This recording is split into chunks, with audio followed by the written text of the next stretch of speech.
அனைவருக்கும் பணிவான வணக்கங்கள். என்னுடைய பேர் டாக்டர் கிருஷ்ணன் சுவாமிநாதன். இதயங்கள் அறக்கட்டளையின் நிறுவன தலைவர். நான் ஒரு தலைமை சக்கரை நோய் மருத்துவர். இப்போ தமிழகத்தில் மட்டும் கிட்டத்தட்ட 20,000 குழந்தைகள் ஏழ்மையில் இருக்காங்க. முதல் வகை சர்க்கரை நோய்.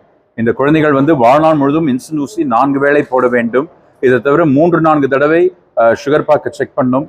அண்ட் ஒழுங்காக பண்ணவில்லை என்றால் பல குழந்தைகள் கிட்னி ஃபெயிலியர், கண்குடாகுதலில் தவறிவிடுகிறார்கள் 20 வயதுக்குள்ளார. ஸோ இதயங்கள் அறக்கட்டளையின் கனவு என்னன்னா, ஒரு ஏழ்மையில் இருக்கும் இன்சுலின் போடும் குழந்தை கஷ்டப்படக்கூடாது. ஸோ இப்போ இன்னைக்கு இதயங்கள் அறக்கட்டளையின் 7வது ஆண்டு விழா. இந்த 7 வருடத்தில் இப்போ 2000 குழந்தைகள் தமிழகம் முழுக்க நாங்கள் சப்போர்ட் பண்ணிட்டு இருக்கோம். சென்னையிலிருந்து கன்னியாகுமரி வரை இருக்கும் அனைத்து அரசு மருத்துவமனை குழந்தைங்களை இப்போ நாங்கள் தான் சப்போர்ட் பண்ணுறோம். இந்த குழந்தைங்களுக்கு உலகத்தரம் வாய்ந்த இன்சுலின், பேனா வகையில், நீடில், சர்க்கரை பார்க்கும் சாதனம், குளுக்கோமீட்டர் ஸ்ட்ரிப்ஸ், இன்சுலின் பம்ப் என்ற ஒரு சாதனம். இது ஊசியே கிடையாது, எல்லாமே பட்டன்ல இருக்கு. இதை தவிர அனைத்து பெண் குழந்தைகளுக்கும் கல்வி அண்ட் தாய்மார்